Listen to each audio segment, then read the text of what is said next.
नमस्कार दोस्तों, स्वागत है आप सभी का आपके अपने YouTube channel GK search engine पर। तो दोस्तों, सामाजिक सुरक्षा पेंशन योजना से जुड़े बहुत सारे वीडियो आपने YouTube पर देखे होंगे। कोई ऑफिशियल और ऑथेंटिकेट जानकारी नहीं दे रहा है।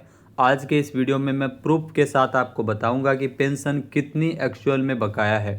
यहाँ पिछले 2 माह की पेंशन बकाया है, प्रूफ भी आपके सामने रखूँगा। साथ ही साथ जो पेंशन में बढ़ोतरी की गई है, 1250 रुपये प्रतिमाह पेंशन न्यूनतम की गई है, वो पेंशन कब से आएगी उसके बारे में भी आपको बताएंगे। तो पूरा वीडियो बहुत ध्यान से देखना। तो चलिए शुरू करते हैं राजस्थान में सामाजिक सुरक्षा पेंशन योजना से जुड़े महत्वपूर्ण अपडेट। जहाँ राजस्थान में सामाजिक सुरक्षा पेंशन योजना के अंतर्गत जो मिलने वाली पेंशन राशि है वो पिछले 2 माह से बकाया है, यानी जनवरी और फरवरी। मार्च अभी चल ही रहा है और जनवरी और फरवरी की पेंशन है वो अभी तक बकाया है, वो अभी बैंक खातों में नहीं आई है। पेंशन को इस बार बजट में बढ़ाकर 1250 यानी 1250 रुपये प्रति माह पेंशन किए जाने का ऐलान भी इस बार बजट में राजस्थान सरकार के द्वारा किया गया था, जो पहले 1150 रुपये थी। अप्रैल से, जहाँ अगले वित्त वर्ष से, यानी वित्त वर्ष अप्रैल से शुरू होता है, जो कि अगले साल, जैसे कि इस साल अप्रैल में जो वित्त वर्ष शुरू होगा वो अगले साल मार्च तक खत्म होगा, 31 मार्च तक। यानी अगले वित्तीय वर्ष से यह पेंशन 1250 यानी 1250 रुपये प्रति माह करने की घोषणा की गई है। तो अप्रैल से आपको नियमित रूप से 1250 रुपये पेंशन है वो बैंक अकाउंट में देखने को मिल जाएगी। यहाँ दोस्तों, पेंशन योजना की अगर बात करें तो इसमें अलग अलग कैटेगरीज में पेंशन दी जाती है, जिसमें वृद्धावस्था पेंशन होती है, दिव्यांगों के लिए पेंशन होती है, विधवा महिलाओं के लिए पेंशन होती है, सीमांत किसानों के लिए पेंशन होती है।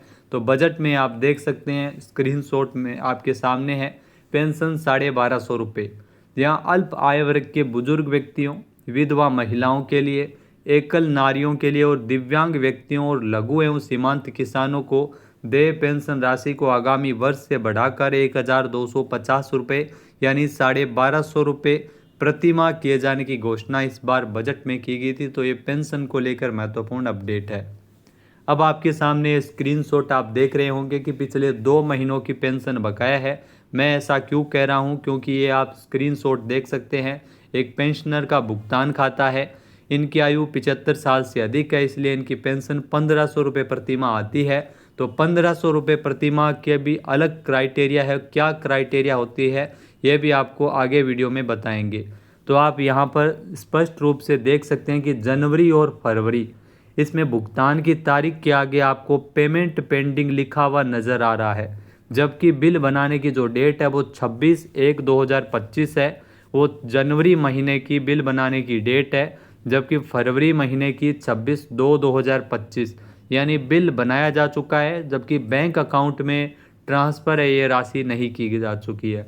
तो ये पेमेंट पेंडिंग आपको दिखा रहा है जनवरी और फरवरी का, यानी पिछले 2 महीनों की जो पेंशन है वो अभी तक बकाया चल रही है। बाकी किसी की पेंशन अगर 2 महीनों से ज़्यादा बकाया चल रही है तो वो आप शिकायत दर्ज करवा सकते हैं। KYC ज़रूर उनका पेंडिंग रखा होगा, इसलिए नहीं हुआ होगा, क्योंकि नवंबर दिसंबर में, हर साल नवंबर दिसंबर में KYC करवाया जाता है। अगर KYC नहीं करवाया गया है तो आप जल्द ही KYC करवा लें। और इसके अलावा आपको बता दें कि KYC होने पर ही पेंशन दी जाएगी। पेंशन इसीलिए पेंडिंग चल रही है क्योंकि कई फर्जी डॉक्यूमेंट बना रखे हैं और फर्जी रूप से पेंशन है वो ले रखे हैं। तो उनको कम करने के लिए सरकार के द्वारा ये अभियान चलाया जा रहा है KYC को लेकर, और KYC होना अनिवार्य है, तभी पेंशन है वो दी जाएगी। जैसा कि आप इसमें देख सकते हैं, अप्रैल 2024 की भी पेंशन आ चुकी है, मई 2024, जून 2024 ये बैंक अकाउंट में आ चुके हैं, जुलाई, फिर अगस्त 2024, फिर सितंबर 2024 की पेंशन आ चुकी है 20/11, फिर अक्टूबर की 17/12, फिर नवंबर की 16/1। नवंबर की जो पेंशन है वो जनवरी माह में आई थी, ये आप ध्यान रखिएगा। नवंबर की पेंशन है वो जनवरी माह में आई थी, और दिसंबर की जो बकाया पेंशन है वो 12 फरवरी 2025 को बैंक अकाउंट में ट्रांसफ़र की गई थी। तो निश्चित तौर पे फरवरी माह में जो दिसंबर की पेंशन आ रही है, यानी अभी जनवरी और फरवरी 2 महीनों की पेंशन बाकी है, ये पेंशन निश्चित तौर पे अप्रैल से आपको रेगुलर रूप से इसमें देखने को मिल जाएगी। तो 2 महीनों की पेंशन है वो बाकी है, इसमें कोई भी किसी प्रकार का झूठ नहीं है। ऑफिशियल राज एसएसपी एप्लीकेशन पर आप खुद लॉगिन कर सकते हैं अपने पीपीओ नंबर के माध्यम से। पीपीओ नंबर आपको जो पेंशन का कार्ड होता है, प्रमाण पत्र होता है, उसमें ऊपर ही ऊपर देखने को मिल जाएंगे, तो उससे आप लॉगिन कर सकते हैं। यहाँ पर ये देख सकते हैं, ये पीपीओ नंबर है, इस प्रकार का कुछ नंबर वो आपके पास होगा, तो इससे आप लॉगिन कर सकते हैं और पूरा स्टेटस है वो बैंक अकाउंट का आप देख सकते हैं कि कितनी पेंशन आपकी बकाया चल रही है। इसके अलावा दोस्तों, सामाजिक सुरक्षा पेंशन योजनाएं जो सामाजिक न्याय और अधिकारिता विभाग राजस्थान सरकार के द्वारा क्रियान्वित की जाती है, जो भारत के संविधान के अनुच्छेद 41 के अंतर्गत राज्यों को निर्देश देता है कि वह अपने नागरिकों को उनकी आर्थिक क्षमता विकास की सीमा के भीतर निराश्रित, वृद्धावस्था, बीमारी और विकलांगता तथा अन्य अवांछनीय अभाव वाले मामलों में सार्वजनिक रूप से उनको सहायता प्रदान करे। इन्हीं सिद्धांतों के अनुरूप ही भारत सरकार ने 1995 में राष्ट्रीय सामाजिक सहायता कार्यक्रम की शुरुआत की थी, ताकि गरीबों के लिए सामाजिक सहायता के लिए राष्ट्रीय नीति की नींव रखी जा सके। इसके अलावा पेंशन पाने के लिए हर साल नवंबर और दिसंबर महीने में जीवित होने का प्रमाण पत्र है वो देना होता है। वृद्धावस्था पेंशन के अंतर्गत अगर सत्यापन नहीं करवाया जाता है तो पेंशन संभावित तौर पे रुक जाती है। ये राज एसएसपी मोबाइल एप्लीकेशन के माध्यम से आप ऑनलाइन वार्षिक सत्यापन करवा सकते हैं। इसमें अलग अलग ऑप्शन है, पेंशन के लिए आवेदन भी कर सकते हैं, आवेदन की स्थिति भी जान सकते हैं, पात्रता भी चेक कर सकते हैं कि एलिजिबल है या नहीं है।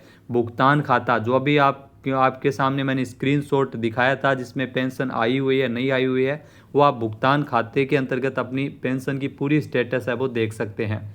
तो सामाजिक सुरक्षा पेंशन की ई-केवाईसी के लिए अलग अलग तरीके अपनाए जाते हैं। मोबाइल ऐप का इस्तेमाल करके फेस आइडेंटिफिकेशन के जरिए आप सत्यापन कर सकते हैं। आसानी से घर बैठे ही सत्यापन मोबाइल ऐप के माध्यम से करवाया जा सकता है। ई मित्र कियोस्क पर जाकर फिंगरप्रिंट देकर सत्यापन किया जा सकता है। ई मित्र प्लस या राजीव गांधी सेवा केंद्र पर जाकर फिंगरप्रिंट देकर भी सत्यापन करवाया जा सकता है। अगर फिंगरप्रिंट देने में कोई परेशानी आ रही है तो आधार या जन आधार कार्ड में रजिस्टर्ड मोबाइल नंबर पर ओटीपी भेजकर या ओटीपी वन टाइम पासवर्ड भेजकर भी सत्यापन करवाया जा सकता है। तो ई-केवाईसी की अलग अलग प्रक्रिया है। अगर आप घर बैठे ई-केवाईसी करवाना चाहते हैं तो मोबाइल एप्लीकेशन राज एसएसपी, आपको गूगल प्ले स्टोर पे राज एसएसपी टाइप करना है। जैसे ही आप राज एसएसपी टाइप करोगे तो ये एप्लीकेशन आ जाएगा जिसे आप डाउनलोड कर सकते हैं। इसके अलावा दोस्तों, अलग अलग जो विभाग की अगर बात करें तो सामाजिक न्याय और अधिकारिता मंत्री है डॉक्टर अविनाश गहलोत, ये विभाग का एड्रेस है। इसमें आप संपर्क भी कर सकते हैं और कुछ क्वेरी अगर आपकी हो तो उसमें हेल्पलाइन नंबर के माध्यम से आप पूछ सकते हैं।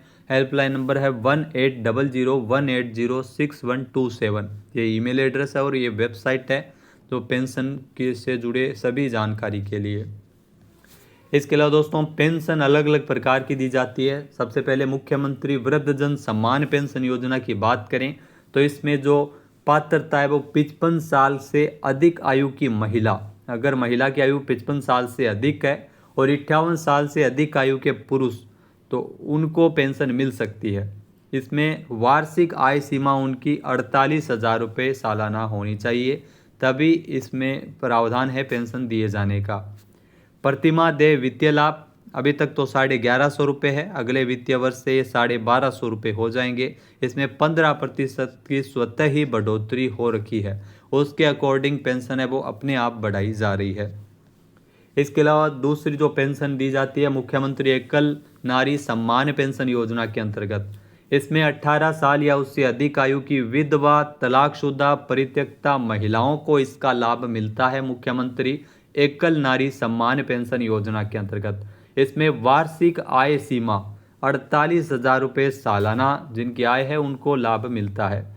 प्रतिमाह देय वित्तीय लाभ, इसमें 18 साल या उससे अधिक की किंतु 75 साल से कम लाभार्थियों को वर्तमान में 1150 मिल रहे हैं, इसके स्थान पर अगले वित्तीय वर्ष से 1250 रुपये दिए जाएंगे। इसके अलावा ध्यान रखना, इसमें 18 साल या उससे अधिक और 75 साल से कम आयु है तब 1250 मिलेंगे अगले साल से, और 75 साल या उससे अधिक है उनको तो 1500 पहले भी मिल रहे हैं और अभी भी मिलेंगे। यानी इसमें किसी प्रकार की बढ़ोतरी या कमी नहीं की गई है, पहले जितनी ही है 75 साल या उससे अधिक आयु के लाभार्थियों के लिए पेंशन राशि। फिर मुख्यमंत्री विशेष योग्यजन सम्मान पेंशन योजना की बात करें तो इसमें पात्रता वो किसी भी आयु का विशेष योग्यजन जिसकी निष्ठा 40% या उससे अधिक है तो वो इसके अंतर्गत लाभान्वित हो सकते हैं मुख्यमंत्री विशेष योग्यजन सम्मान पेंशन योजना के अंतर्गत। और प्राकृतिक रूप से जो बौने हैं वो 3 फीट या 6 इंच से कम है वो इसके अंतर्गत लाभान्वित हो सकते हैं। हिजड़ापन से ग्रसित व्यक्ति भी इसके अंतर्गत लाभान्वित हो सकते हैं। ऐसी कंडीशन में उनकी जो वार्षिक आय सीमा है वो 60,000 रुपये होनी चाहिए। इसमें अलग अलग कैटेगरी में अलग अलग लाभ दिए जाते हैं। 75 साल से कम आयु के लाभार्थियों को इसमें 1150 मिलते हैं, जो अगले वित्तीय वर्ष से 1250 रुपये मिलेंगे, आपको ध्यान में रखना है। 75 साल या उससे अधिक आयु के लाभार्थियों को 1250 मिलेंगे, पहले भी मिलते थे और आगे भी मिलेंगे। कुष्ठ रोग मुक्त जो बीमारी से पीड़ित लाभार्थियों को 2500 रुपये प्रति माह, सिलिकोसिस बीमारी से पीड़ित लाभार्थियों को 1500 रुपये प्रति माह है वो पेंशन राशि दी जाती है। फिर है लघु एवं सीमांत कृषक वृद्धजन पेंशन योजना, जिसमें 55 साल से अधिक आयु की महिला और 58 साल से अधिक आयु के पुरुष को पेंशन है वो दी जाती है। वार्षिक आय सीमा की इसमें कोई कंडीशन नहीं है और प्रतिमाह देय वित्तीय लाभ इसमें 1150 रुपये है, जो अगले वित्तीय वर्ष से 1250 रुपये प्रतिमाह हो जाएंगे। ये भी आपको ध्यान में रखना है। तो ये ऑफिशियल रूप से आप वेबसाइट जैसे ही सर्च करोगे सामाजिक सुरक्षा पेंशन राजस्थान की, तो ये ऑफिशियल रूप से आप देख सकते हैं। इसमें अलग अलग पात्रताएं हैं। राज्य सरकार की जो पेंशन योजना है इसके बारे में आपको ये जानकारी दी गई। कैसी लगी हमें कमेंट करके ज़रूर बताइएगा। जय हिंद, जय भारत, जय राजस्थान।